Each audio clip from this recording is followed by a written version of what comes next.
Halo, perkenalkan nama saya Sanad Fendri Manulang dengan NIM F0A023011 dengan program studi Kimia Industri. Pada kesempatan ini saya akan menjelaskan tentang HIRA-DC dan K3 pada pekerjaan, yaitu yang saya ambil adalah petugas PLN. Hazard Identification and Risk Assessment Determining Control atau identifikasi bahaya dan penilaian risiko. HIRA-DC adalah metode penilaian risiko dari suatu pekerjaan yang ada di suatu perusahaan sehingga bisa memperoleh gambaran prioritas pekerjaan mana dulu yang harus dikendalikan bahayanya.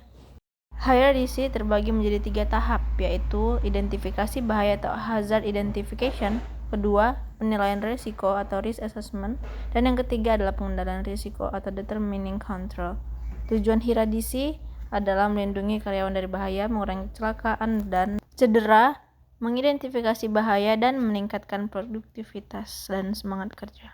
Selanjutnya kita perlu menganalisa bahaya pada pekerjaannya ini, yaitu petugas PLN berhadapan dengan risiko dan bahaya tinggi karena bekerja dengan energi listrik, potensi kecelakaan kerja, cedera, fatal, dan penyakit akibat kerja.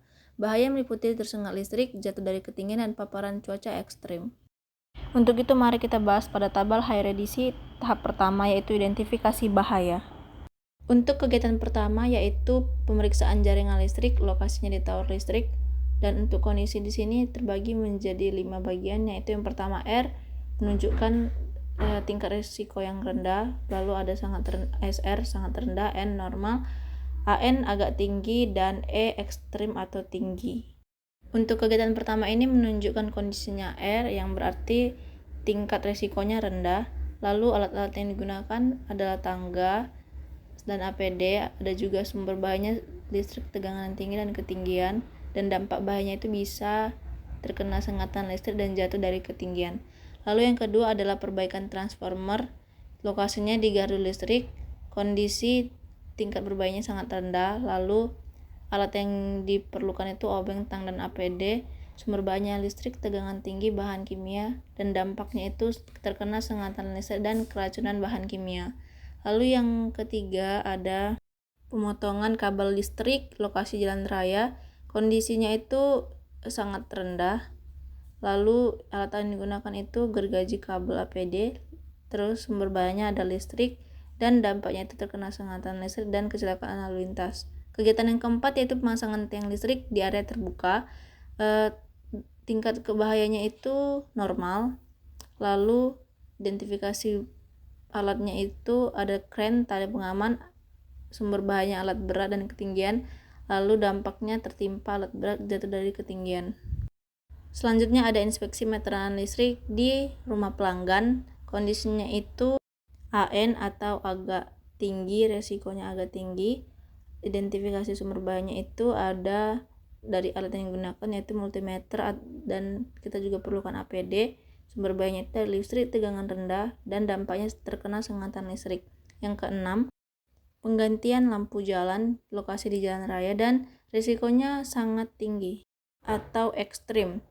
Alat yang digunakan tangga dan APD, lalu sumber bahayanya adalah ketinggian dan lalu lintas.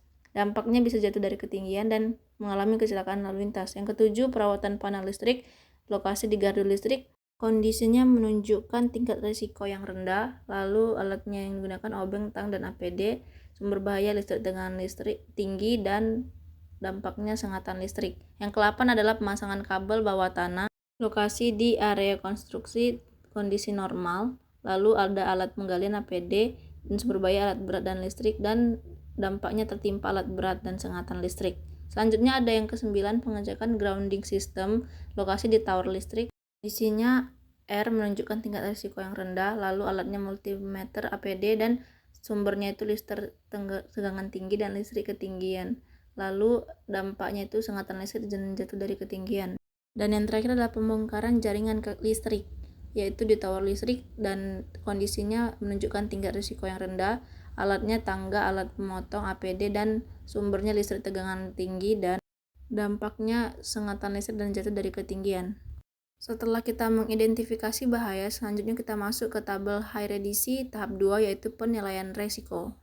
Dalam tabel penilaian risiko terdapat severity atau keparahan, Biasanya diukur dengan skala misalnya dari 1 ringan hingga 5 atau sangat parah. Oke, untuk kegiatan pertama yaitu pemeriksaan jaringan listrik, lokasi di tower listrik. Untuk severity-nya nilainya 4, like-nya itu 3, nilai resikonya 12, dan tingkat resiko ini sangat tinggi untuk di tahap awal. Lalu pengendalian resiko saat ini dengan menggunakan APD, ada pelatihan ketiga dan prosedur kerja aman. Selanjutnya untuk sisa resikonya yaitu severity-nya bernilai 2, likelihood-nya itu atau kemungkinannya itu 2 juga, nilai resikonya 4, dan tingkat resikonya sangat rendah. Kegiatan kedua yaitu perbaikan transformer di gardu listrik. Untuk severity-nya ini sangat parah, yaitu severity-nya bernilai 5, kemungkinannya itu 4, nilai risikonya 20, dan ini tingkat risikonya sangat tinggi. Untuk pengendaliannya yaitu dengan menggunakan alat pelindung diri, isolasi listrik, dan prosedur kerja aman.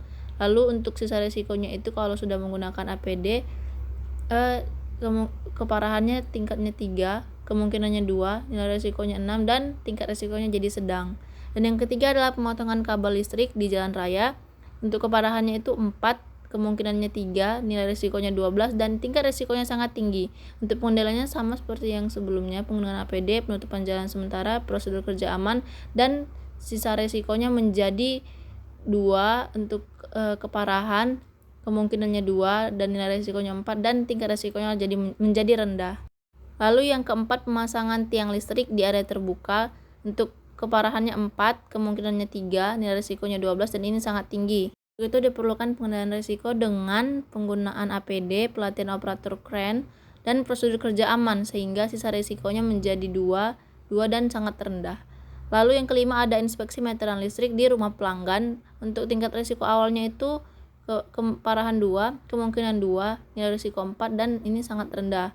Tapi tetap diperlukan penggunaan APD dan prosedur kerja aman untuk meminimalisir tingkat risiko, yaitu menjadi sangat rendah di sisa risiko.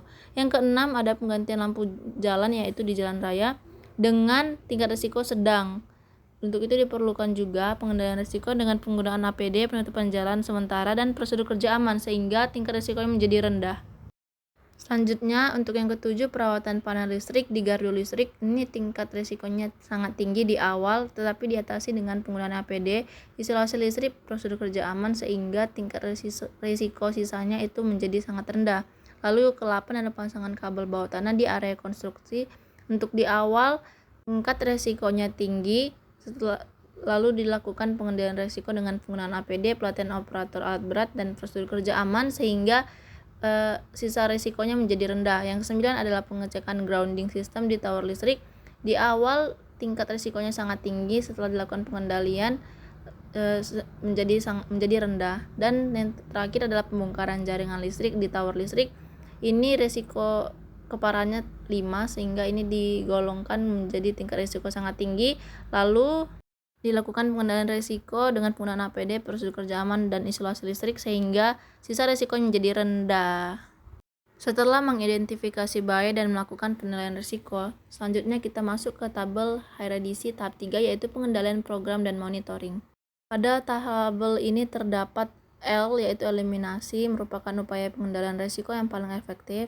Lalu ada substitusi, merupakan upaya pengendalian risiko dengan mengganti bahan atau proses yang berbahaya dengan bahan yang lebih aman. Lalu ada RE yaitu rekayasa teknik atau engineering, merupakan upaya pengendalian risiko dengan menggunakan teknologi atau desain teknik untuk mengurangi atau menghilangkan bahaya. Lalu ada ADM atau administrasi, merupakan upaya pengendalian risiko melalui kebijakan, prosedur, atau praktik kerja yang aman. Lalu ada APD yaitu alat perlindungan diri, upaya pengendalian risiko yang paling terakhir yaitu untuk melindungi diri pada para pekerja. Ini merupakan hierarki pengendalian risiko yang menunjukkan bahwa upaya pengendalian yang paling efektif adalah menghilangkan bahaya secara total. Baik, untuk kegiatan pertama, pemeriksaan jaringan listrik, lokasi di tower listrik, yaitu bentuk pengendaliannya penggunaan APD, pelatihan ketiga, prosedur kerja aman, menggunakan L sub RE, dan juga APD. Waktunya selama 1 bulan, dan pengendalian risiko monitoringnya efektif iya, timbul risiko baru tidak, tindakan monitoring, inspeksi rutin, dan pelaporan insiden. Untuk kegiatan kedua yaitu perbaikan transformer di gardu listrik, bentuk pengendaliannya dengan penggunaan APD, isolasi listrik, dan prosedur kerja aman.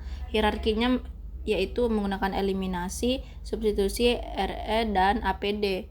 lalu waktunya selama 2 bulan, dan pengendalian risiko monitoringnya efektif, iya, lalu timbul risiko baru tidak, dan tindakan monitoringnya audit K3 dan pelaporan insiden. Lalu yang ketiga adalah pemotongan kabel listrik di jalan raya. Bentuk pengendaliannya itu penggunaan APD, penutupan jalan sementara, prosedur kerja, dan hierarkinya itu adalah L, sub, RE, dan APD. Waktunya selama 1 bulan, dan pengendalian risiko monitoringnya efektif, iya, timbul risiko baru tidak, dan tindakan monitoringnya inspeksi rutin, pelaporan insiden. Lalu yang keempat adalah pemasangan listrik di area terbuka. Pengendaliannya dengan penggunaan APD, pelatihan operator crane, prosedur kerja aman. Untuk hierarkinya yaitu L, substitusi, RE, dan APD. Waktunya selama 2 bulan, dan pengendalian risiko monitoringnya efektif, iya, timbul risiko baru tidak, dan tindakan monitoringnya audit K3 dan pelaporan insiden. Lalu yang kelima adalah inspeksi meteran listrik di rumah pelanggan. Baru bentuk pengendaliannya penggunaan APD, prosedur kerja aman, dan hierarkinya itu cuman eliminasi dan penggunaan APD. Waktunya itu selama 1 bulan, dan efektif, iya, timbul risiko baru tidak. Untuk tindakan monitoringnya yaitu inspeksi rutin dan pelaporan insiden. Lalu yang keenam yaitu penggantian lampu jalan di jalan raya. Untuk penggunaan APD, penutupan jalan sementara, dan prosedur kerja, hierarkinya itu ada LS, substitusi, RE, dan APD. Waktunya selama 1 bulan, dan ini sangat efektif dan tidak ada risiko baru. Dan tindakan monitoringnya itu adalah dengan inspeksi rutin dan pelaporan insiden. Lalu yang ketujuh, perawatan panel listrik di gardu listrik dengan penggunaan APD, isolasi listrik, prosedur kerja aman untuk keamanannya. Lalu hierarkinya adalah ada eliminasi, substitusi, RE, dan APD. Waktunya selama 2 bulan, dan ini sangat efektif dan tidak menimbulkan risiko baru. Lalu yang ke-8, pemasangan kabel bawah tanah di area konstruksi dengan penggunaan APD dan pelatihan operator alat berat dan prosedur kerja aman. Untuk hierarkinya itu ada LS, substitusi, RE, dan APD selama waktunya 2 bulan, dan ini efektif dan tidak menimbulkan risiko baru. Lalu yang ke-9 adalah pengecekan grounding system di tower listrik dengan penggunaan APD dan prosedur kerja aman. Untuk hierarkinya itu ada eliminasi, RE, substitusi, dan APD selama waktu 1 bulan, dan ini sangat efektif dan tidak menimbulkan risiko baru. Lalu yang terakhir adalah pembongkaran jaringan listrik di tower listrik dengan menggunakan APD, prosedur kerja aman, dan isolasi listrik. Untuk hierarkinya ini ada RE, LE, substitusi, dan APD selama waktu 2 bulan, dan ini efektif dan tidak menimbulkan risiko baru. Baik, untuk ringkasannya yaitu pelatihan keselamatan yang berkelanjutan dan kesadaran akan pentingnya keselamatan membantu menciptakan budaya keselamatan yang kuat. Diskusi terbuka dan pelatihan rutin memperkuat pengetahuan dan keterampilan keselamatan. Sekian penjelasan yang bisa saya sampaikan. Terima kasih.